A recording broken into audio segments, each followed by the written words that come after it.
Good evening everyone, welcome to the revision class. हाँ जी sir, तो इंडियन पॉलिटी का रिवीजन हम लोग कर रहे थे। एक क्लास हो गया था, आज दूसरी क्लास है सर इंडियन पॉलिटी की रिवीजन की।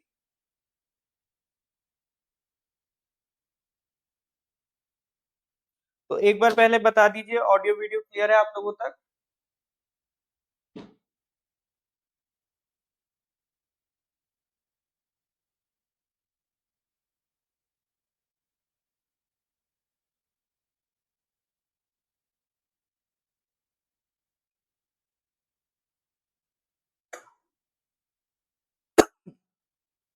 नहीं जी, आज करंट अफेयर्स की जगह मैंने पहले अनाउंस कर दिया था कि आज रिवीजन क्लास होगा सर इंडियन पॉलिटी का। नहीं जी, आज करंट अफेयर्स की जगह मैंने ठीक है, चलिए जी। तभी हेड कांस्टेबल का एग्जाम आ रहा है, तो उसके लिए सर जरूरी है कि हम आपका क्या कहते हैं, ये पॉलिटी वाला जो सेक्शन है और जो इम्पोर्टेंट सेक्शन है जीके के, उनको एक बार रिवाइज कर लें ताकि वो आपके एग्जाम में आप उसका फायदा उठा सको, है ना। चलो, तो एक बार देख लेते हैं सर कहाँ तक हो गया था हमारा जो पोर्शन है। उसके आगे फिर हम स्टार्ट करेंगे।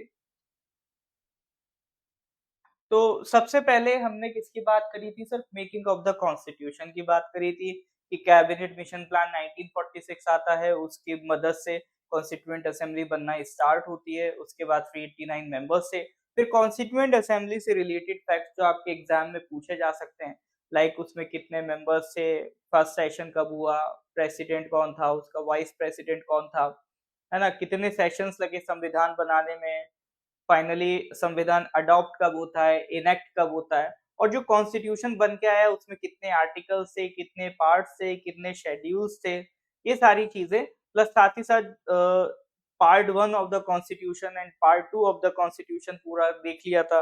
उसके बाद part three of the constitution का शुरुआत का हिस्सा हमने देखा था। उसके आगे की कहानी आज हम लोग स्टार्ट करेंगे, ठीक है। तो ये इतना पोर्शन अभी तक हमारा हो चुका है। यहाँ तक किसी को कोई डाउट है तो बताइए।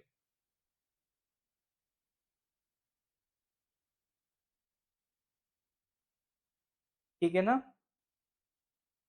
यहाँ तक किसी को कोई डाउट है तो बताइए सर। क्लियर है?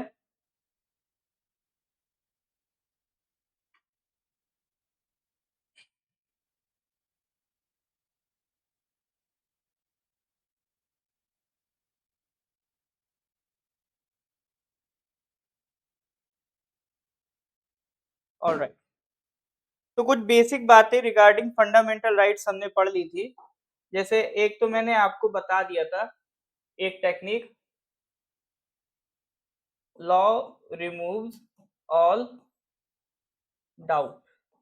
ठीक है, ये लॉ वर्ड से रिलेट करेंगे सर आर्टिकल 14, और डी से क्या था? Discrimination, article 15 prohibition of discrimination. O से क्या था? अब वो सॉरी,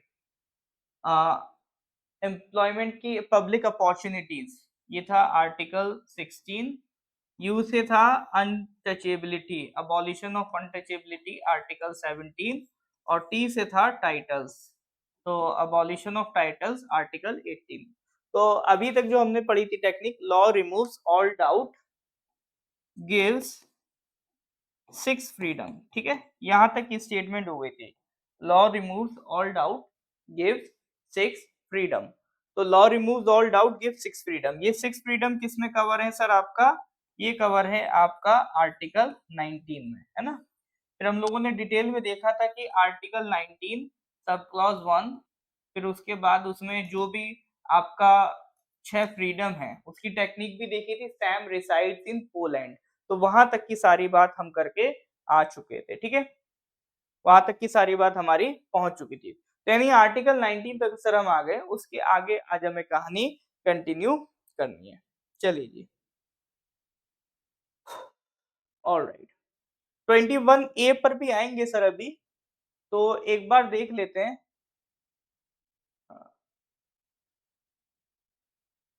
20, 21, 22, 21 ए तो बाद में ऐड हुआ था, ठीक है। 21 ए जो है ये सर बाद में अमेंडमेंट से ऐड हुआ था। और है तो खैर सबसे ज्यादा इंपॉर्टेंट यही, लेकिन एक बार 20, 21, 22 देख लेते हैं। 20, 21, 22, ये तीनों आर्टिकल एक दूसरे से रिलेटेड है, ठीक है। 20, 21, 22 एक दूसरे से रिलेटेड है। जल्दी से देख लो सर। सबसे पहले इसमें देखो protection of life and personal liberty, ये कवर है आपका आर्टिकल 21। तो ये सबसे इंपॉर्टेंट आप फंडामेंटल राइट कह सकते हो, सबसे मजबूत फंडामेंटल राइट आप कह सकते हो। यानी बाकी सारे फंडामेंटल राइट्स को आप एक जगह रख दो, आर्टिकल 21 को एक जगह रख दो, तो आर्टिकल 21 भारी पड़ेगा। क्योंकि बाकी सारी फंडामेंटल राइट्स को हम लोग अगर इम्प्लीमेंट कर भी रहे हैं, तो उसके थ्रू अल्टीमेटली जो हम अचीव करना चाहते हैं वो आर्टिकल 21 में लिखा है। क्या है sir? Right to life and personal liberty. यानी सबसे पहली चीज तो हमें जीने का अधिकार है, साथ ही साथ हमें अपनी आजादी रखने का अधिकार है। और जीने का अधिकार ऐसा है, मतलब नहीं है कि सर जीने का अधिकार है तो चलो जेल में डाल दो, जिंदगी तो वहां भी चलेगी। जीना है विद डिग्निटी। तो आर्टिकल 21 की जो डेफिनेशन है, टाइम टू टाइम जुडिशरी उसको एक्सपेंड करती हुई आई है, ठीक है। जैसे article 21 right to life and personal liberty, इसी में सर आपको दिया जाता है right to privacy, right to livelihood, ठीक है ना। और इसी में सर आपका आता है राइट टू इलेक्ट्रिसिटी, भी इसमें आता है आपका। राइट टू हेल्दी इन्वायरमेंट भी इसी में आता है। इवन राइट टू मैरिज भी किसमें कवर होता है? आर्टिकल 21 में। राइट टू सेक्सुअल ओरिएंटेशन भी किसमें आता है? आर्टिकल 21 में। तो ये जितने भी डिफरेंट डिफरेंट राइट्स हैं, ये सब क्लब होके किसमें कवर हो जाते हैं सर? आर्टिकल 21 में। तो इतना इंपॉर्टेंट आर्टिकल है आर्टिकल 21। तो इसी आर्टिकल को प्रोटेक्ट करने के लिए, 21 को प्रोटेक्ट करने के लिए 20 बनाया गया है और सर 22 बनाया है। तो आर्टिकल 20 और आर्टिकल 22 मेन पर्पस क्या है सर? मेन पर्पस यही है कि सर आपका आर्टिकल 21 को प्रोटेक्ट किया जा सके। Is that clear? एक मिनट रुकिएगा।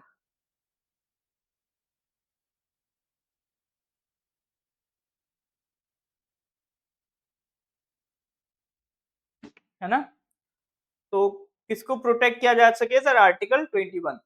वैसे तो सर डिटेल है पूरी आर्टिकल 20, 21 हम पूरा डिटेल में एग्जाम्पल के साथ समझते हैं, लेकिन चूंकि ये रिवीजन क्लास है, टाइम हमारे पास कम है, तो मैं एक बेसिक आइडिया दे देता हूँ। क्या है सर? बेसिक आइडिया ये है कि सर अगर आपका आर्टिकल 21 छीनना है, यानी right to life and personal liberty छीनना है, मतलब फॉर एग्जाम्पल आपको जेल में डालना है। अगर आपको कोई जेल में डाल रहा है तो आपका लाइफ नहीं जा रही, तो कम से कम पर्सनल लिबर्टी तो सर जा ही रही है। तो वो कैसे हो जाता है? एक्चुअली ये पूरा आर्टिकल होता है protection of life and personal liberty accept procedure established by law. यानी एक पूरा प्रोसीजर है कानून का, अगर उसको फॉलो करके कोई आपकी पर्सनल लिबर्टी ले रहा है तो वो अलाउड है। कोई रैंडमली ऐसे ही आके कहने लगे कि नहीं हम आपको अरेस्ट कर रहे हैं, वो अलाउड नहीं है। तो उसमें देखो बेसिक बात होती क्या है सर? बेसिक बात ये है कि फॉर एग्जाम्पल जैसे आपके पास हमने क्या कहा? Right to life and personal liberty. तो एक केस होता है कि सर मान लो कोई मिस्टर एक्स हैं, उनको अरेस्ट करना है, ठीक है। तो अगर अरेस्ट करना है तो उसके लिए प्रॉपर एक रूलिंग है कि वारंट होना चाहिए। वारंट के बाद उनके पास पूरा राइट है कि क्यों अरेस्ट किया जा रहा है ना? वो उन्हें बताना जरूरी है। उसके बाद उनको कहाँ ले जाएंगे सर? पुलिस स्टेशन ले जाएंगे। वो कहलाएगा पुलिस कस्टडी। Police custody. फिर उसके बाद पुलिस स्टेशन में उनके पास राइट्स होंगे कि उनको मजबूर नहीं किया जाता, कर सकते हैं कन्फेशन करने को। फिर और एक लिमिट भी है कि विद इन 24 आवर्स आपको मजिस्ट्रेट के सामने पेश भी करना, अगर किसी को आपने अरेस्ट किया है। तो फिर पुलिस स्टेशन से उन्हें कहा ले जाएंगे सर? मजिस्ट्रेट के पास ले जाया जाएगा। अब मजिस्ट्रेट के पास जाएंगे तो वहां से मजिस्ट्रेट या तो इनको बेल दे देगा या फिर इनको जुडिशियल कस्टडी में भेज देगा, मतलब जेल में भेज देगा, जो मजिस्ट्रेट को ठीक लगेगा। उसके बाद सर इनका ट्रायल चलेगा, तो ये कोर्ट में जाएंगे। तो कोर्ट में भी इनको कुछ अधिकार दिए जाएंगे, ठीक है ना। कि आपको बराबरी से सुना जाएगा, you will have the right to have a lawyer, तो ये सारी चीजें, ये सारे राइट्स कोर्ट्स में मिलेंगे। यानी अगर किसी को अरेस्ट भी किया जा रहा है तो एक पूरा प्रोसीजर है, उसको फॉलो करना पड़ेगा। अब यहाँ दो प्रोसेस से होके गुजरना पड़ता है, पहला तो पुलिस, दूसरा कोर्ट। तो कुछ राइट्स पुलिस स्टेशन में जब उन्हें अरेस्ट किया जाता है, पुलिस अरेस्ट करती है, तब मिलते हैं, और कुछ राइट्स जब उनका ट्रायल चलता है कोर्ट में तब मिलते हैं। तो दो तरह से सर हमें राइट्स यहाँ पर मिल रहे हैं। तो अब यही चीज आप देखो कि अगर किसी की right to life and personal liberty ली जा रही है तो मेक श्योर करा जाएगा कि पुलिस के जो राइट्स हैं, मतलब आपके जो राइट पुलिस स्टेशन में हो वो भी फुलफिल हो, और जो आपके कोर्ट में आपके राइट्स हो वो भी फुलफिल हो। ठीक है, तो आपका जो पुलिस स्टेशन में जो आपके राइट्स हैं वो फुलफिल हो, उसको इंश्योर करने के लिए आर्टिकल 22 बनाया गया। ठीक है, यानी जब तक आप पुलिस कस्टडी में रहते हैं तब तक आपको रैंडम आपके साथ कोई बदतमीजी ना हो, उसके लिए सर आपका क्या है, आर्टिकल 22, वहां पर आपके राइट्स इंश्योर हो सके उसके लिए है आर्टिकल 22। फिर आपको जुडिशियल कस्टडी में भेज दिया जाता है, आपका ट्रायल चलता है, तो वहां पर आपका जो ट्रायल है वो फेयर तरीके से हो, तो उसके लिए क्या है sir, article 20 for the protection in respect of conviction for offences. ठीक है, तो आर्टिकल 21 को प्रोटेक्ट करने के लिए ही 20 और 22 बनाए गए हैं। पुलिस स्टेशन में प्रोटेक्ट करने के लिए 22 है, और कोर्ट में उसको प्रोटेक्ट करने के लिए 20 है। और 21 22 इसलिए भी इंपॉर्टेंट है क्योंकि अगर देश में इमरजेंसी की सिचुएशन भी आ जाती है, वैसे तो इमरजेंसी में प्रेसिडेंट के पास पावर होती है, वो जो फंडामेंटल राइट चाहे सस्पेंड कर सकते हैं, लेकिन कुछ भी कर लें आर्टिकल 21 और 22 फिर भी सस्पेंड नहीं किए जा सकते हैं। ठीक है, आर्टिकल 21 एंड 22 फिर भी सस्पेंड नहीं किए जा सकते हैं। तो that is the beauty of article 20, 21 and 22, जो मेक श्योर करते हैं कि आपकी life and personal liberty maintain रहे। ठीक है सर, बात समझ में आ रही है कि नहीं आ रही है सर?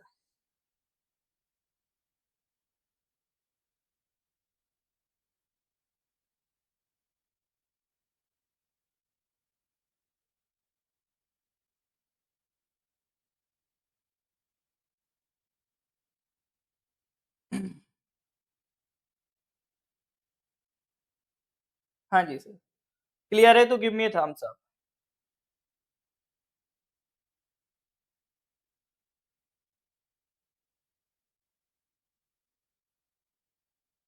ठीक है सर, तो आपकी right to life and personal liberty maintain रहे उसके लिए आर्टिकल 20, 21, 22 और जो इसमें सबसे मेन है आर्टिकल 21 वो वर्क करते हैं। ठीक है, चलिए अब देखो आगे चल के इसी में एजुकेशन को ऐड कर दिया गया। ठीक है, इसी में क्या कर दिया गया सर, एजुकेशन को ऐड कर दिया गया, राइट टू एजुकेशन। देखो एजुकेशन भी आपको एक तरीके से right to life and personal liberty और बेहतर तरीके से आपका कर देता है। यानी अगर कोई पढ़ा लिखा है तो वो अपने अधिकार पहचानेगा, अपने अधिकार समझेगा, तो अपने अधिकारों के लिए लड़ सकेगा, तो उसको compare to an uneducated man उतना प्रॉब्लम नहीं होगी। तो इसीलिए एजुकेशन का होना माना गया है कि आपके पास ये आपके राइट टू लाइफ को बेहतर कर देता है, एजुकेशन का होना। तो इसीलिए जब बाद में राइट टू एजुकेशन को ऐड किया गया तो इसको जस्ट आफ्टर आर्टिकल 21 लिख दिया गया। ठीक है, अब लेकिन 21 के बाद तो सर 22 आता था, तो इसीलिए 21 के जस्ट बाद क्या करा गया, एक नया आर्टिकल इंसर्ट किया गया 21A। ठीक है, 21 के जस्ट बाद एक नया आर्टिकल इंसर्ट किया गया 21A, और उसमें क्या लिखा गया सर, राइट टू एजुकेशन। सबसे ज्यादा इंपॉर्टेंट और सबसे ज्यादा पूछे जाने वाला सवाल, एक सवाल तो यही आता है कि राइट टू एजुकेशन कौन सा आर्टिकल है, तो सीधा बता देना है आर्टिकल 21A, या उल्टा पूछ सकता है कि आर्टिकल 21A क्या है। दूसरा सवाल आता है कि सर ये जो आर्टिकल 21A है वो कॉन्स्टिट्यूशन के कौन से अमेंडमेंट से ऐड हुआ है, तो वो अमेंडमेंट याद रखना sir, 86 constitutional amendment act of 2000। ठीक है, 2002 के 86 अमेंडमेंट से आपका ये राइट टू एजुकेशन को क्या करा गया है सर, ऐड किया गया है। ठीक है, 86 अमेंडमेंट ऑफ 2002 से ये आपका जो राइट टू एजुकेशन है उसे अमेंड किया गया है। इज दैट क्लियर और नॉट, ये ध्यान रखिएगा। अब राइट टू एजुकेशन में क्या बोला गया है सर, ये स्टेट की जिम्मेदारी है कि फ्री एंड कंपलसरी एजुकेशन दे, कुछ भी करे, 6 to 14 इयर्स के एज के बच्चों को पढ़ाए। ठीक है, तो 6 to 14 इयर्स के एज के बच्चों को फ्री पढ़ाने की जिम्मेदारी किसकी है, स्टेट की है, मतलब काइंड ऑफ सरकार की जिम्मेदारी है। तो ये 6 से 14 इयर्स तक के बच्चों के लिए एप्लीकेबल है आर्टिकल 21। वैसे ये चीज तो अभी पूछी नहीं है, लेकिन कभी भी हो सकता है डिटेल में जाए तो वो पूछ सकता है कि आर्टिकल 21A में जो बच्चों की एज लिखी है वो कहां से कहां तक की है। ठीक है, तो वो कहां से कहां तक की है सर, 6 से 14 इयर्स तक की। इज दैट क्लियर और नॉट? हाँ जी सर, यहाँ तक कोई डाउट है तो बताइए, क्लियर है तो give me thumbs up.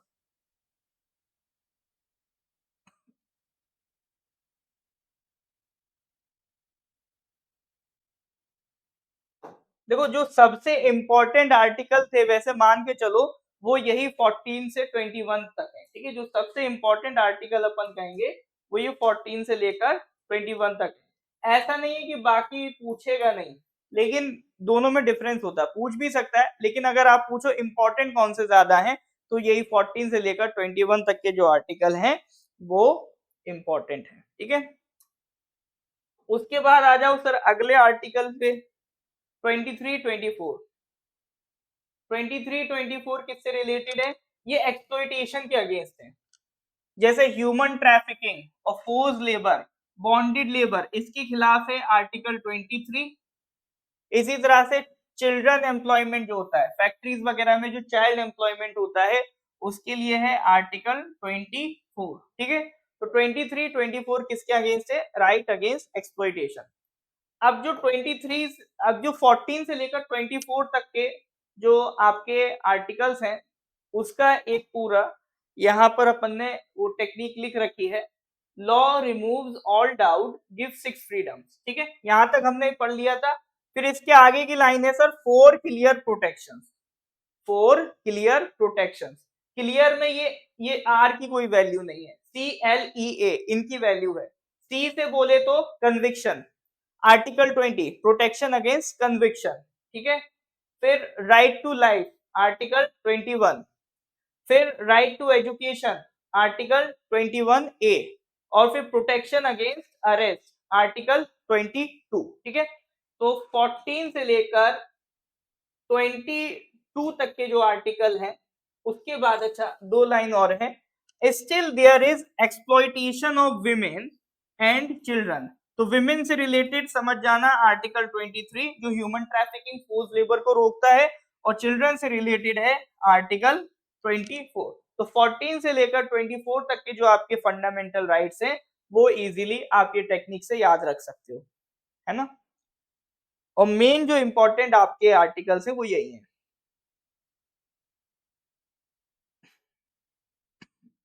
Main जो आर्टिकल्स है वो आपके यही है। बात समझ में आ रही है कि नहीं आ रही है सर, इज दैट क्लियर और not? Law removes all doubt, gives 6 freedom and 4 clear protections. चाहो तो आप इसका स्क्रीनशॉट ले लो, that will help you somehow to remember the fundamental rights from article 14 to article 24। ठीक है ना। फिर 24 के बाद फिर तो सर कहानी जल्दी जल्दी गुजर जाती है। इसमें ध्यान रखना कि सर 25 से लेकर 28 तक रिलीजन से रिलेटेड है, यानी ये फ्रीडम ऑफ रिलीजन को मेंटेन रखते हैं। यानी जो पहला आर्टिकल है 25 वो क्या कहता है sir, freedom of conscience and right to profess practice and propagate one's religion. यानी कॉन्शियंस की फ्रीडम, आपका इनर सेल्फ जो बोलता है उसे मानने की आपके पास पूरी आजादी है, और आप कोई भी रिलीजन को फॉलो करते हैं, आपकी कोई भी रिलीजियस बिलीफ है, आप उसे प्रोफेस कर सकते हैं, सिखा सकते हैं, उसको प्रैक्टिस कर सकते हैं और लोगों में उसको प्रोपगेट कर सकते हैं। ये पूरी आजादी हमारा संविधान आर्टिकल 25 में देता है। फिर होता है आपके जो भी रिलीजियस अफेयर्स हैं, है ना, उसको आप मैनेज कर सकते हैं अंडर आर्टिकल 26। उसके अलावा जो भी रिलीजियस अफेयर्स आप मेंटेन करते हैं उसमें किसी तरह का आपको टैक्स देने की जरूरत नहीं है, फ्रीडम फ्रॉम टैक्सेशन, आर्टिकल 27। उसके बाद जो आपका गवर्नमेंट इंस्टीट्यूशंस है या सर्टेन एजुकेशन इंस्टीट्यूशन, वहां पर किसी भी तरह का रिलीजियस इंस्ट्रक्शंस नहीं दिया जाएगा, दिया जाएगा तो वो वॉलंटरी नहीं होगा आपके लिए फॉलो करना। तो freedom from attendance of religious instructions और religious worships in certain educational institute, इसके लिए है आर्टिकल 28। तो ये कवर होता है सर आपका आर्टिकल 25 से लेकर आर्टिकल 28 में। ठीक है सर, ये सारी चीजें आपके कहां से कहां कवर हो रही हैं, आर्टिकल 25 से लेकर आर्टिकल 28 में, right to freedom of religion में। Is that clear? Right to freedom of religion article 25 से लेकर 28 में ये चीजें कवर। फिर अगले जो आर्टिकल्स हैं सर आपका 29 से 30, ये कल्चरल एंड एजुकेशनल राइट्स भी कह देते हैं या इनको माइनॉरिटी राइट्स भी कह देते हैं, क्योंकि ये माइनॉरिटीज की भी बात करते हैं, साथ ही साथ ओवर किसी का भी कल्चर प्रोटेक्ट करने की बात करते हैं। जैसे article 29 protection of interest of minorities, यहाँ पे मतलब वही कल्चर वगैरह को मतलब बोला गया है कि देश, यहाँ पर देखो अगर इस पूरे आर्टिकल की लैंग्वेज जब आप आगे पढ़ोगे जो कॉन्स्टिट्यूशन में लिखी है वहां पर कोई भी माइनॉरिटी वर्ड नहीं आया, यानी वहां पर वर्ड आया है सिटीजन, यानी ये सिर्फ माइनॉरिटी के लिए नहीं है। आर्टिकल 29 सिर्फ माइनॉरिटी के लिए नहीं है, एक जनरल आर्टिकल है जो बोलता है कि देश में कोई भी पर्सन हो, उसका जो भी कल्चर है, ठीक है, उसको वो प्रोटेक्ट करने के लिए आजाद है, वो उसको प्रोटेक्ट कर सकता है। ठीक है, तो ये आपका आर्टिकल 29 है। फिर आर्टिकल जो 30 है वो स्पेसिफिकली माइनॉरिटीज के लिए है कि जो माइनॉरिटीज हैं अपनी एजुकेशनल इंस्टीट्यूशंस को एस्टैब्लिश कर सकते हैं और एडमिनिस्टर भी कर सकते हैं। और यहाँ पर जो माइनॉरिटीज हैं वो दो बेसिस पे हैं, एक तो रिलीजन के बेसिस पे माइनॉरिटीज और दूसरा लैंग्वेज के बेसिस पे भी माइनॉरिटीज। मान लो कोई एक ऐसी कम्युनिटी है जो ऐसी लैंग्वेज बोलती है जो माइनॉरिटी के लोग बोलते हैं, मतलब माइनॉरिटी में बोलते हैं लोग, ठीक है, तो वहां पर उस लैंग्वेज के बोलने वालों को ये आजादी दी जाएगी कि वो अपने लैंग्वेज को प्रोटेक्ट कर सके, साथ ही साथ अपनी लैंग्वेज से रिलेटेड वो एजुकेशनल इंस्टीट्यूट्स वगैरह खोल भी सकते हैं और उसको एडमिनिस्टर भी कर सकते हैं। ठीक है, तो दैट इज योर आर्टिकल 30। तो 29 30 बेसिकली कल्चर और एजुकेशन से भी रिलेटेड है और माइनॉरिटीज से भी रिलेटेड है, इसीलिए इसको कल्चरल एंड एजुकेशनल राइट्स भी कह दिया जाता है और माइनॉरिटी राइट्स भी कह दिया जाता है। ठीक है, ये ध्यान रखना 2021 can not be suspended even during national emergency.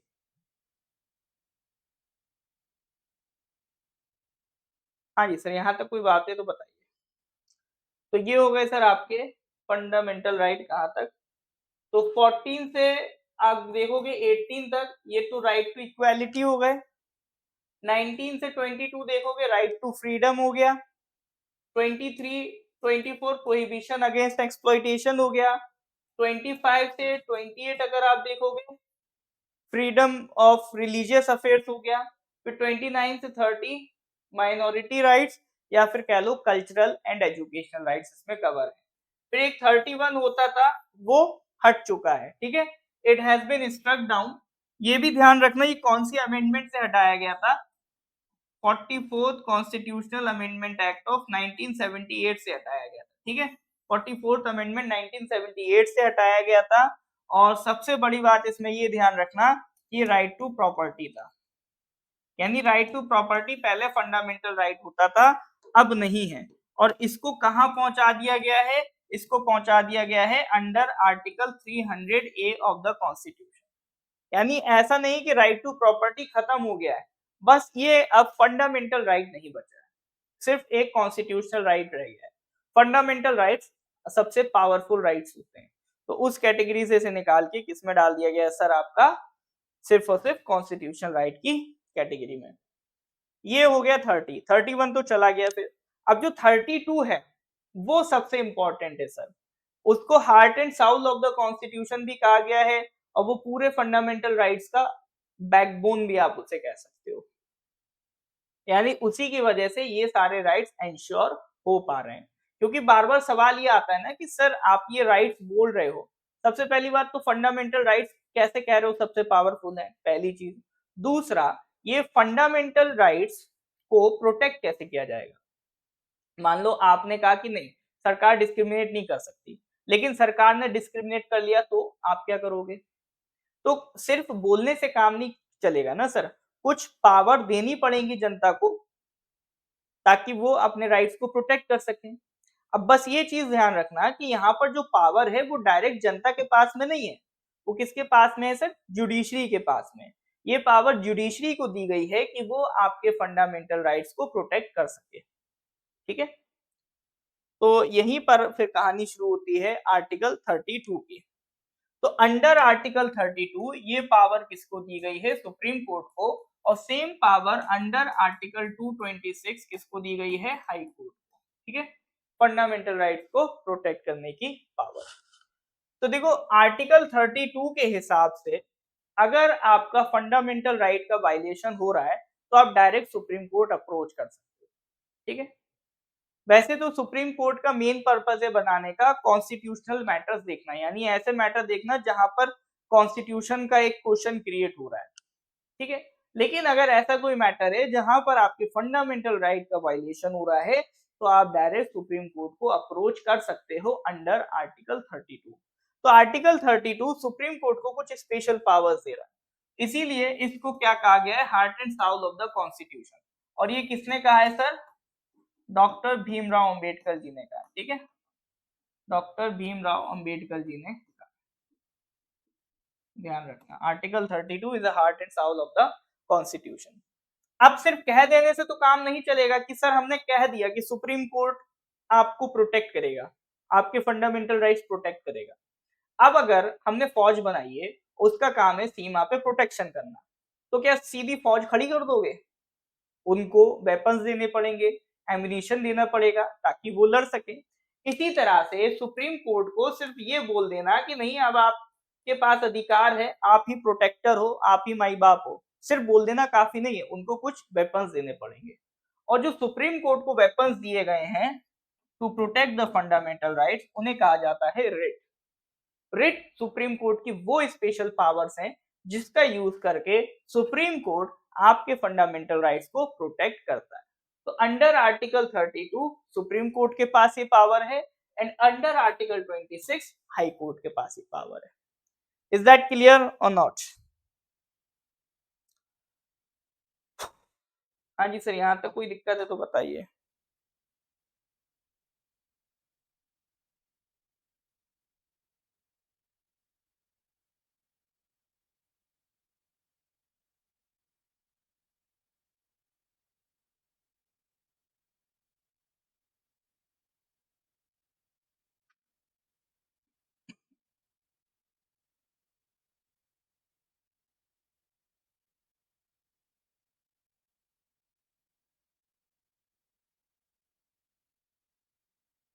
ठीक है, चलो।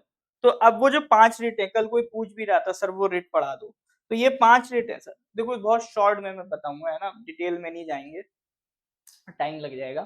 5 रिट है, habeas corpus, mandamus,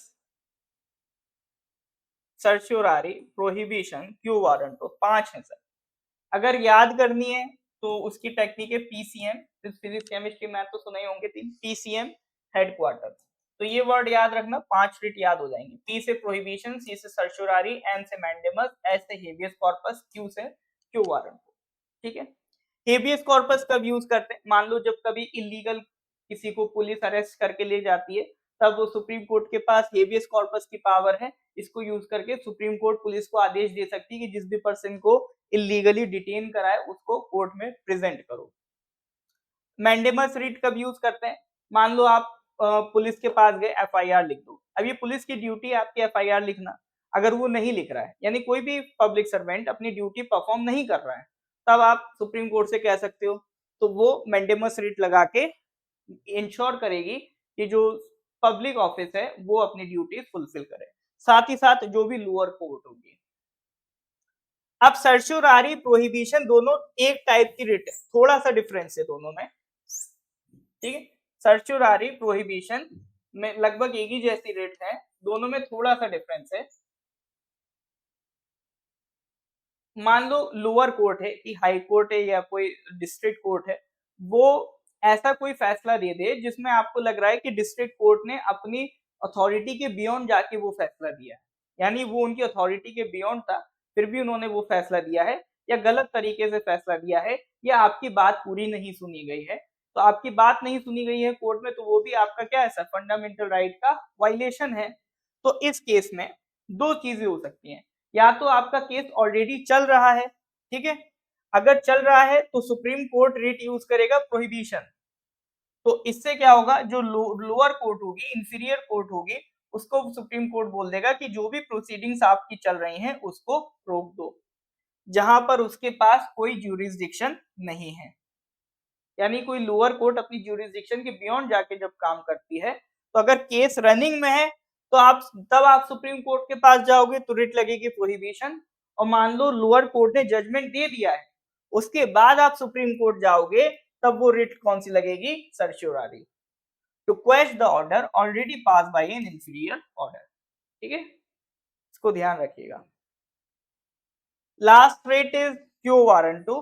Q warranto का मतलब ये है कि अगर कोई पर्सन, मान लो जैसे मैंडेमस में क्या आ रहा था, पब्लिक सर्वेंट काम ही नहीं कर रहा है, और क्यू वारंटो में क्या है, पब्लिक सर्वेंट काम कर रहा है लेकिन जो उसकी अथॉरिटी नहीं है उसके बियॉन्ड काम कर रहा है, ठीक है ना।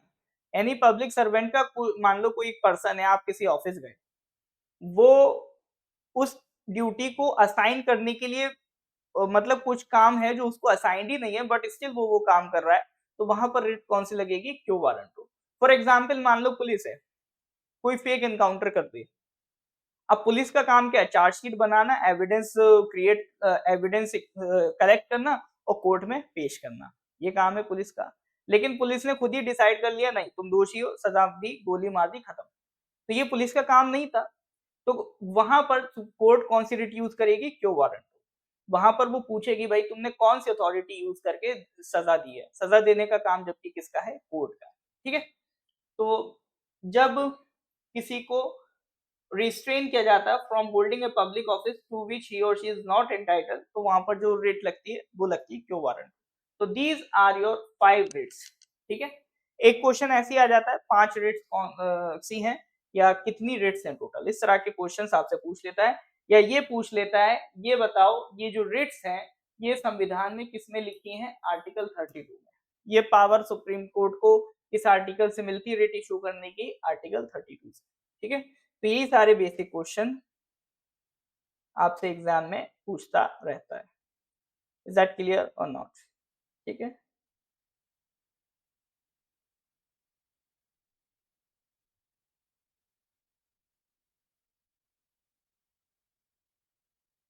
यहाँ तक कोई डाउट है तो बताइए। देखिए मैं कोशिश कर रहा हूँ जितना मतलब कंसाइज में आपको बता पाऊँ, बता सकूं, और कोई भी चीज छोड़ू नहीं, है ना, इसीलिए मैं प्रॉपर पीपीटी ही यूज कर रहा हूँ, ताकि ज्यादा से ज्यादा आपकी चीजें कवर हो जाएं, एक बार ढंग से रिवीजन हो जाए। लेकिन हाँ, टाइम की लिमिटेशन से इसीलिए बहुत एक एक चीज तो हम डिस्कस नहीं कर पाएंगे, मैं वही बातें डिस्कस करता चलूंगा जो आपसे एग्जाम में उस टॉपिक से रिलेटेड पूछ सकता है, ठीक है। चलिए, तो ये हो गया पार्ट 3। इसके बाद आ जाओ सर पार्ट 4 पे, डीपीएसपी। डीपीएसपी में, डीपीएसपी भी सर एक तरीके के राइट्स हैं, जैसे फंडामेंटल राइट्स हैं, ये भी एक तरीके के राइट्स हैं। अब कुछ ऐसे राइट्स थे जो हमारे कॉन्स्टिट्यूशन मेकर्स उस वक्त हमें नहीं दे सकते थे, तो ऐसे राइट्स को उन्होंने अलग से लिख दिया पार्ट 4 में, और वो कहलाने लगे directive principles of state policy. इस टॉपिक से सबसे ज्यादा सवाल क्या बनता है पता है, यही बनता है, सीधा सीधा पूछ लेगा बताओ डीपीएसपी कौन से पार्ट में लिखे हैं, सबसे ज्यादा क्वेश्चन तो यही बनेगा, डीपीएसपी कौन से पार्ट में लिखे हैं, तो आपको पता होना चाहिए पार्ट 4 में लिखे हैं, और आर्टिकल कहां से कहां तक है, 36 से 51 तक। कुछ इंपॉर्टेंट डीपीएसपी हैं, उनको ध्यान रख लेना सर, उस पर भी क्वेश्चन बन जाते हैं। जैसे एक आर्टिकल 40, आर्टिकल 40 पे क्वेश्चन बन चुका है सर, नहीं आर्टिकल 40 पे शायद नहीं बना है, लेकिन इंपॉर्टेंट है। विलेज पंचायत को ऑर्गेनाइज करने के लिए आर्टिकल 40 है। आर्टिकल 39 ए पे बना है। सब इंस्पेक्टर का जो एग्जाम हुआ था उसमें आया था सर आर्टिकल 39 ए।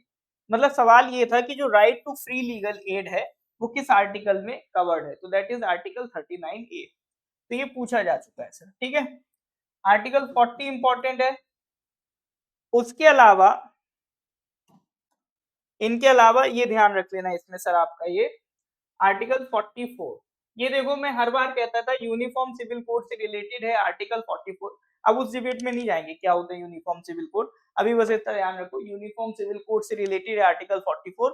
ये मैं हर बार जब पढ़ाता था पहले जरूर कहता था ये इंपॉर्टेंट है, कभी भी आ सकता है, और लास्ट ईयर एग्जाम में पूछा गया है सर, ठीक है, कि यूनिफॉर्म सिविल कोड से रिलेटेड आपका कौन सा डीपीएसपी है, तो दैट इज आर्टिकल 44, ठीक है ना। जुडिशरी को एग्जीक्यूटिव से कौन सेपरेट करता है, article 50। International peace and security promote करने के लिए आर्टिकल 51। तो है तो सर 36 से 51 बहुत सारे डीपीएसपी, लेकिन इंपॉर्टेंट जो ज्यादातर एग्जाम में पूछे जाते हैं उसको मैंने इसीलिए अभी बता दिया ताकि आप उन पे ज्यादा फोकस रखो, ठीक है। वो टॉपिक पहले मेक श्योर करो आप कंप्लीट कर लो जो आपके एग्जाम में डायरेक्ट पूछे जाते हैं, ठीक है। ये हो गया 36 से 51। नेक्स्ट पार्ट आता है सर पार्ट 4A। वैसे तो पार्ट 4 के बाद आता है पार्ट 5, लेकिन बाद में चल के संविधान में अमेंडमेंट किया गया और 4 और 5 के बीच में एक और पार्ट ऐड किया गया, पार्ट 4A।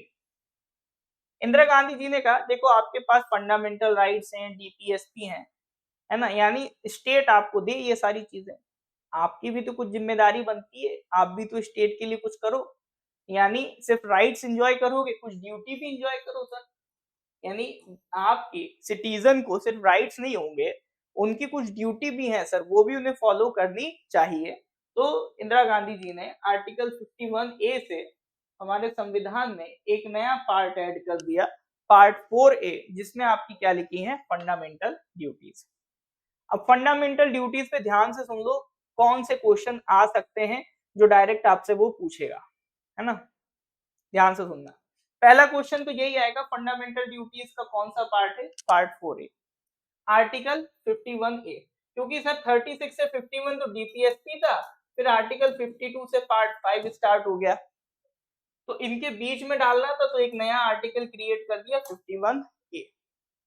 तो एक ही आर्टिकल में जितनी भी ड्यूटीज हैं, टोटल इस टाइम 11 ड्यूटीज हैं, तो वो एक ही आर्टिकल में सारी ड्यूटीज लिख दी गई हैं। तो सबसे पहली चीज तो ये ध्यान रखना है कि पार्ट 4A कवर होता है आर्टिकल 51A से, और इसमें क्या कवर्ड है, फंडामेंटल ड्यूटीज। एक क्वेश्चन ये आ सकता है कि फंडामेंटल ड्यूटीज किस कमेटी के रिकमेंडेशन से आई थी, तो कमेटी का नाम याद रखना, स्वर्ण सिंह कमेटी के रिकमेंडेशन से आई थी। और सबसे इंपॉर्टेंट कौन सी अमेंडमेंट से ये फंडामेंटल ड्यूटीज आई थी सर, 42nd अमेंडमेंट 1976। सबसे खतरनाक अमेंडमेंट हमारे संविधान का यही है। इमरजेंसी का दौर था 1975 से 77, और उसी बीच 1976 में 42nd अमेंडमेंट पास करके 1/3 of the constitution Indira Gandhi ji ने बदल दिया था। तो इसीलिए इसको, इस अमेंडमेंट को मिनी कॉन्स्टिट्यूशन भी कह दिया जाता है कई बार, है ना। एक हमारा संविधान में जो सबसे ज्यादा हिस्सा है वो गवर्नमेंट ऑफ इंडिया एक्ट 1935 से लिया गया है, उसको भी मिनी कॉन्स्टिट्यूशन कह दिया जाता है। तो दोनों ही चीजें ध्यान रखिएगा। अच्छा, ये वही अमेंडमेंट है, आपको याद होगा प्रियम्बल में वो जो 3 वर्ड हमने पढ़े थे, सोशलिस्ट, सेकुलर, इंटीग्रिटी, तो प्रियम्बल में वो जो 3 वर्ड ऐड किए गए थे वो भी इसी अमेंडमेंट से ऐड किए गए थे, और इसी अमेंडमेंट से आप देखोगे फंडामेंटल ड्यूटीज क्रिएट की गई। जब ये फंडामेंटल ड्यूटीज बनी थी तब इसमें 10 ड्यूटीज थी, ठीक है, 10 ड्यूटीज लिखी गई थी, जिसमें से 5 ड्यूटी ऐसी थी जो, मतलब ये रेड मार्क्ड है, वो ऐसी ड्यूटीज हैं जो आपको फॉलो करना मैंडेटरी है, नहीं करोगे तो उसके लिए सजा है अलग अलग कानूनों में। और जो ब्लैक में लिखी है वो ऐसी है जो मैंडेटरी नहीं है, अगर फॉलो करते हो अच्छी चीज है, नहीं करते हो तो कोई दिक्कत वाली बात नहीं है।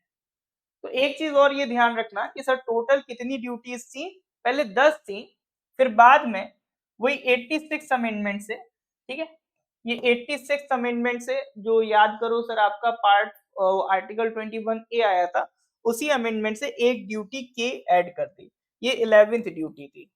ठीक है, ये मैंडेटरी नहीं है, ये पेरेंट्स के लिए है, जो वार्डन्स हैं उनके लिए है कि उनकी रिस्पॉन्सिबिलिटी है कि वो बच्चों को एजुकेशन दिलवाएं। तो करंट में फंडामेंटल ड्यूटीज 11 हैं, जब बना था फंडामेंटल ड्यूटीज तब 10 थी, अभी 11 हैं। ठीक है, 42nd अमेंडमेंट से फंडामेंटल ड्यूटीज ऐड हुई थी, फिर आगे चल के उसमें एक अमेंडमेंट होती है under the 86 amendment 2020। I hope it is clear now. हाँ जी सर, यहाँ तक कोई डाउट है तो बताइए, क्लियर है तो गिव मी थम्स अप।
ठीक है, चलो अब एक अमेंडमेंट ऑफ द कॉन्स्टिट्यूशन, देखो ये प्रोसीजर इंपॉर्टेंट नहीं है, ठीक है, प्रोसीजर पढ़ने की जरूरत नहीं है, इसमें बस ये आर्टिकल ध्यान रखना, कॉन्स्टिट्यूशन अमेंडमेंट करने के लिए कौन सा आर्टिकल है, 368 बहुत इंपॉर्टेंट है, ठीक है, कई बार पूछा जा चुका है। कॉन्स्टिट्यूशन को अमेंड करने का प्रोसीजर कौन से आर्टिकल में लिखा, 368 में लिखा है, ये बात कई बार पूछी जा चुकी है, इसको ध्यान रखिएगा। ठीक है, इसके अलावा एक केस है, अब देखो डिटेल में जाएंगे तो 4 घंटे तो यही खा जाएगा, बस इतना ध्यान रखना, एक इंपॉर्टेंट केस है केशवानंदा भारती केस 1973, वहां से आप ये समझ सकते हो भारतीय जुडिशरी का या जो एक पूरा इतिहास या कह लो भारतीय इतिहास अलग डायरेक्शन में चला गया, इंडियन जुडिशरी को एक नया कोर्स ऑफ डायरेक्शन मिल गया, केशवानंदा भारती केस। तो वहां पर एक नया टर्म इजाद हुआ था, बेसिक स्ट्रक्चर डॉक्ट्रिन। ठीक है, तो ये क्वेश्चन डायरेक्ट आएगा, आएगा तो क्वेश्चन कैसे आएगा कि बेसिक स्ट्रक्चर डॉक्ट्रिन कौन से जजमेंट से आया। ठीक है, क्वेश्चन आएगा तो डायरेक्ट यही आएगा, बेसिक स्ट्रक्चर डॉक्ट्रिन कौन से जजमेंट से आया, केशवानंदा भारती केस 1973 की जजमेंट से आया। या दूसरा टाइप ऑफ क्वेश्चन क्या बनेगा कि केशवानंदा भारती केस किस ईयर का है। ठीक है, 3-4 ऑप्शन लिखे होंगे 70, 71, 72, 73, तो वहां आपको पता होना चाहिए केशवानंदा भारती केस कौन सी ईयर का है सर आपका, ये जजमेंट आया था 1973 में आया था। ठीक है, 1973 में आया था। तो डायरेक्ट डायरेक्ट सर चीजें आपको करते जाना है। नेक्स्ट आ जाओ सर पार्ट 5। पार्ट 5 सर ये रिलेटेड है यूनियन से। देखो जैसे हमारा देश का जो गवर्नेंस है, अभी हम कहते हैं 3 टायर स्ट्रक्चर है। 3 टायर स्ट्रक्चर बोले तो सर कैसा है, 3 टायर स्ट्रक्चर ऐसा है, यूनियन, स्टेट, लोकल गवर्नमेंट, 3 तरह से रूल होता है आपके ऊपर। यूनियन बोले तो ओवरऑल पूरी कंट्री को कंट्रोल करने के लिए जो मेन पावर है वो यूनियन गवर्नमेंट के पास है, जिसका हेड कौन होता है सर, प्राइम मिनिस्टर होता है।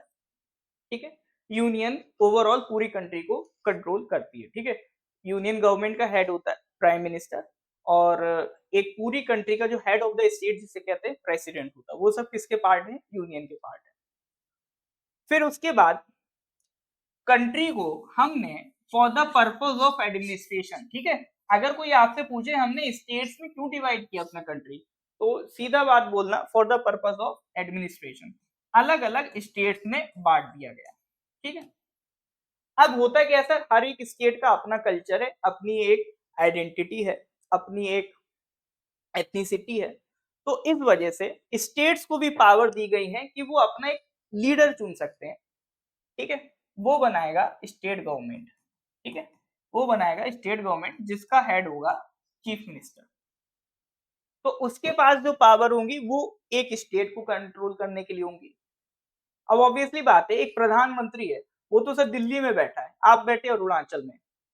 अब आपकी जो डेली डेली की समस्याएं या जो आपकी एक रीजन की समस्या है, एक स्पेस बड़े रीजन की, तो उसके लिए हर बार प्रधानमंत्री से आपके लिए कांटेक्ट करना मुश्किल होगा।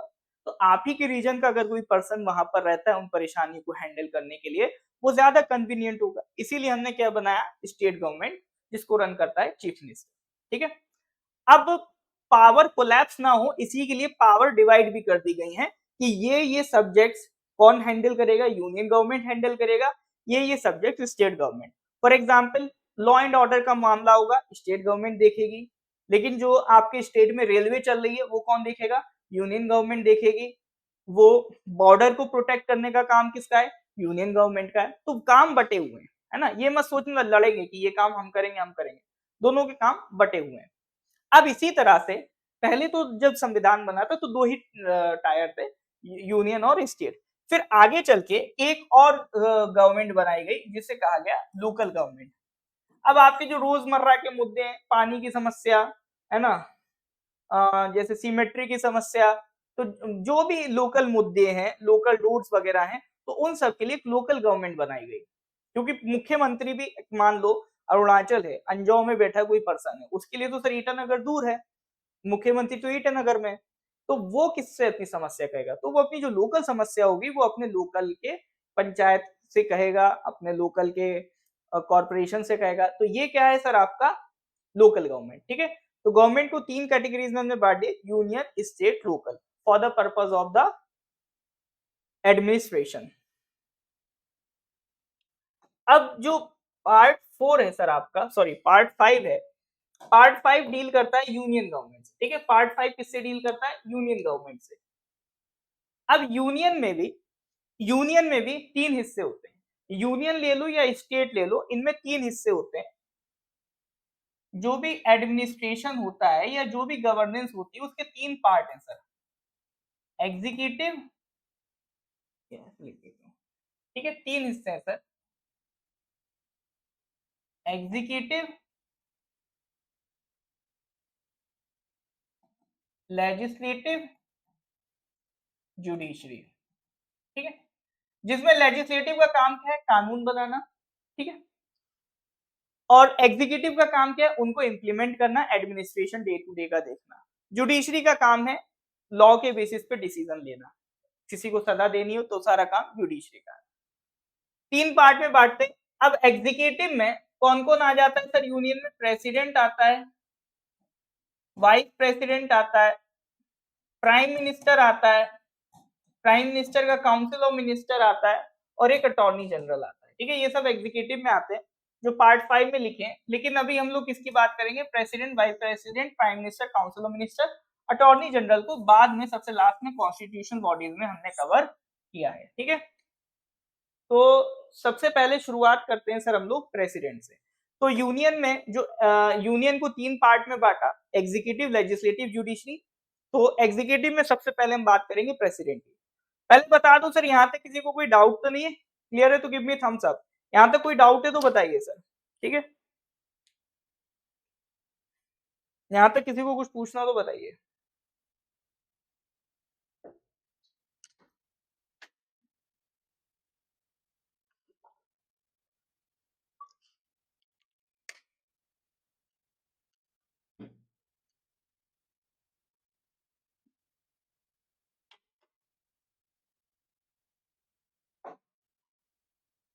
ऑलराइट, ठीक है। तो सबसे पहले सर प्रेसिडेंट की बात करेंगे।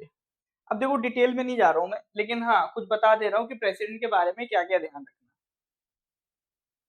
प्रेसिडेंट के लिए आर्टिकल 52 से 78 है, ये टोटल 52 से 151 पार्ट 5 जाता है, उसमें 52 78 आपका प्रेसिडेंट है, ठीक है। President is the first citizen of India. जो हेड ऑफ स्टेट है वो कौन होता है सर, प्रेसिडेंट। और प्रेसिडेंट को कहते हैं nominal executive. First citizen of India भी है प्रेसिडेंट, ठीक है। सैलरी वैलरी नहीं पूछता है। उसके बाद नेक्स्ट चीज इज प्रेसिडेंट के इलेक्शन में कौन कौन पार्टिसिपेट करता है। तो ध्यान रखना सर, प्रेसिडेंट के इलेक्शन में सिर्फ इलेक्टेड मेंबर्स करते हैं, कोई भी नॉमिनेटेड मेंबर नहीं करेगा। प्रेसिडेंट के इलेक्शन में सर आपका लोकसभा के मेंबर्स होंगे, राज्यसभा जो यूनियन पार्लियामेंट का हिस्सा है, स्टेट लेजिस्लेटिव असेंबली ये पार्टिसिपेट करती हैं। इनका कोई भी नॉमिनेटेड मेंबर पार्टिसिपेट नहीं करेगा, सिर्फ और सिर्फ इलेक्टेड मेंबर्स पार्टिसिपेट करेंगे, ठीक है, प्रेसिडेंट के इलेक्शन में। अच्छा एक चीज याद रखना, ये क्वेश्चन पूछा गया था आर्टिकल 71, ये आपका लास्ट ईयर एग्जाम में पूछा गया है, आई थिंक फायरमैन के एग्जाम में जहां तक मुझे याद है पूछा गया था। तो प्रेसिडेंट और वाइस प्रेसिडेंट के इलेक्शन से रिलेटेड जितने भी मुद्दे होंगे, प्रेसिडेंट का जो इलेक्शन हो रहा है ये इलेक्शन कौन करवाता है, इलेक्शन कमीशन ऑफ इंडिया। तो प्रेसिडेंट और वाइस प्रेसिडेंट के इलेक्शन से रिलेटेड जितना भी इशू होगा वो कौन देखेगा सर, सुप्रीम कोर्ट देखेगा। ये किसमें लिखा है, आर्टिकल 71 में लिखी है बात, ठीक है। ये आपके एग्जाम में लास्ट ईयर पूछी गई है। तो प्रेसिडेंट और वाइस प्रेसिडेंट के इलेक्शन से रिलेटेड सारे मुद्दे कौन देखता है, सुप्रीम कोर्ट देखता है, और ये सारी बातें किसमें लिखी हैं, आर्टिकल 71 में लिखी है, ठीक है सर। क्वालिफिकेशंस वगैरह तो इतना नहीं पूछता, ये ध्यान रखना sir. Term of president office 5 साल from the date on which he enters upon the office. President resign करेगा तो किसको देगा, वाइस प्रेसिडेंट को देगा। और प्रेसिडेंट जैसे रिजाइन करता है या प्रेसिडेंट की अचानक डेथ हो जाती, कुछ भी होता है, तो जो वाइस प्रेसिडेंट है ऑटोमेटिकली बन जाते हैं प्रेसिडेंट। अब इसमें हाँ ये याद रखना, प्रेसिडेंट को हटाया भी जा सकता है, जैसे या तो प्रेसिडेंट की डेथ हो जाती है, या फिर 5 साल पूरा टेन्योर हो जाएगा, या फिर प्रेसिडेंट रिजाइन कर दे, या फिर सर आपका एक कंडीशन होती है प्रेसिडेंट को इम्पीच किया जाए। इम्पीच क्या है, प्रेसिडेंट को रिमूव करने का एक कह सकते हो प्रोसीजर है, ठीक है। प्रेसिडेंट को रिमूव करने का एक प्रोसीजर है, उसे कहते हैं इम्पीचमेंट। तो प्रेसिडेंट ये लोकसभा राज्यसभा से होता है, मतलब लोकसभा में वोटिंग होगी, वो अप्रूव करेंगे, राज्यसभा अप्रूव करेंगे, वो दोनों जब अप्रूव कर देंगे तब प्रेसिडेंट को हटाया जा सकता है। और प्रोसीडिंग कहीं भी स्टार्ट हो सकती है, लोकसभा में भी, राज्यसभा में भी, किसी में भी पहले स्टार्ट हो सकती है, ठीक है। तो ये ध्यान रखना, इम्पीचमेंट का जो प्रोसेस है वो किसमें लिखा है, आर्टिकल 61, ठीक है। प्रेसिडेंट या जो भी अभी हम लोग टॉपिक्स पढ़ रहे हैं ना, उसमें जो सबसे ज्यादा टाइप ऑफ क्वेश्चन पूछे जाने की संभावना होती है वो क्या होती है सर, आर्टिकल पे, कि ये किस आर्टिकल से रिलेटेड है। तो जो आपका आर्टिकल 61 है वो किससे डील करता है सर, इम्पीचमेंट प्रोसीजर से डील करता है, ये ध्यान रखिएगा। उसके अलावा कुछ और पावर्स हैं प्रेसिडेंट के पास, जैसे जो बड़े बड़े कॉन्स्टिट्यूशन पोस्ट होती है उसको अपॉइंट कौन करता है, प्रेसिडेंट। प्राइम मिनिस्टर को भी अपॉइंट कौन करेगा, प्रेसिडेंट। फिर उसके अलावा एक इंपॉर्टेंट बात ये है, अंडर आर्टिकल 72 पार्डन ग्रांट करने की पावर जो है प्रेसिडेंट के पास है, ठीक है। तो सीधा सवाल आएगा, power to grant pardon president के पास किस आर्टिकल में, सीधे सीधे बता देना, आर्टिकल 72 में है। मेन पॉइंट सर मैं आपको बताता चल रहा हूं जो आपको एग्जाम के लिए जरूरी है। फिर एक पावर है प्रेसिडेंट के पास under article 123, power to promulgate ordinance. Ordinance एक तरीके का टेम्परेरी लॉ होता है।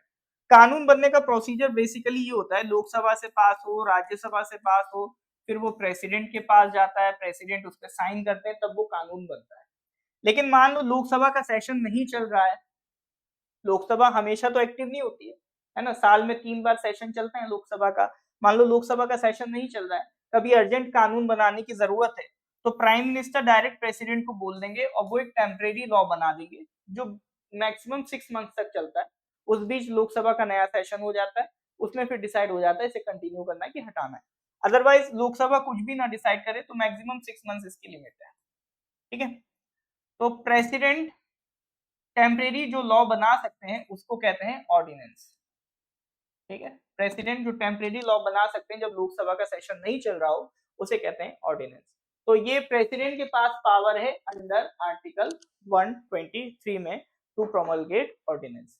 तो प्रेसिडेंट से रिलेटेड कुछ बेसिक आर्टिकल याद रखना, जैसे 71 हमने देखा था वाइस प्रेसिडेंट और प्रेसिडेंट के इलेक्शन से रिलेटेड डिस्प्यूट, 61 देखा था इम्पीचमेंट से रिलेटेड, ठीक है, 72 देखा था पावर टू ग्रांट पार्डन, और ये 123 है पावर टू प्रोमलगेट ऑर्डिनेंस।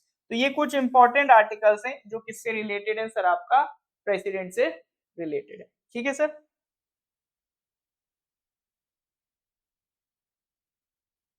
अब चूंकि आपका एमसीक्यू बेस्ड एग्जाम है तो उस पर मैं जिक्र नहीं करूंगा कि वीटो पावर क्या है प्रेसिडेंट की, वो कब रिटर्न कर सकता है, कैसी क्या उसकी कंडीशन है, तो वो थियोरेटिकल पार्ट है सर, ठीक है। तो उस पर उतना जाने की जरूरत नहीं है, यहाँ पे हमें बस मुद्दे की बात करनी है, ठीक है। तो ये ध्यान रखना, these are important articles related to president.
Sound अभी आ रहा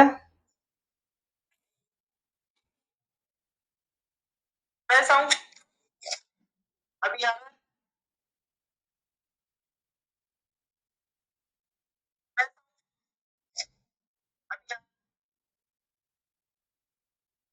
हाँ, साउंड बीच में चला गया था,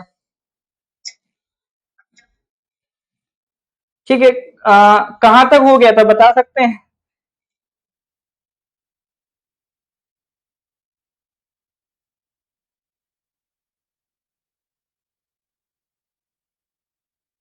कहाँ तक हो गया था?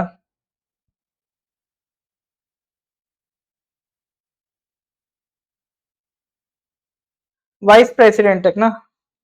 चलो ठीक है, अभी फिर ठीक है, आपकी अगली क्लास का टाइम है, तो वाइस प्रेसिडेंट तक ठीक है। मैं एक काम करूंगा, वाइस प्रेसिडेंट और फिर council of minister next class में इसको रिपीट कर देंगे, ठीक है। ये पूरा वाइस प्रेसिडेंट से नेक्स्ट क्लास में मैं रिपीट कर दूंगा। अभी फिर आपका क्लास का टाइम होने जा रहा है, तो कल 1:30 पे क्लास रहेगी, 1 घंटे से ज्यादा की कर लेंगे। जिसको टिकना हो, जिसको रिवाइज करना हो कर लेना, ठीक है। तो आपका वाइस प्रेसिडेंट और उससे आगे की जो कहानी है वो हम लोग अगली क्लास में देख लेंगे, ठीक है सर। चलिए, तो फिर आज यहीं तक रखते हैं, तो मिलते हैं फिर सर अगली क्लास में। ठीक है, पीडीएफ तो ये जो हमारे एनरोल्ड कोर्सेज वाले हैं उन्हीं के लिए है। हाँ, रिकॉर्डिंग मिल जाएगा सर इसका, रिकॉर्डिंग यूट्यूब पे अपलोड हो जाएगा, ठीक है। उसकी टेंशन आप ना लो, रिकॉर्डिंग यूट्यूब पे अपलोड हो जाएगा, ठीक है। फिर मिलते हैं सर अगली क्लास में, ठीक है। तो फिर वाइस प्रेसिडेंट और फिर आपका जो काउंसिल ऑफ मिनिस्टर है वो सारा part we will discuss in the next class, ठीक है सर। चलिए फिर मिलते हैं अगली क्लास में। Till then good bye, have a nice day.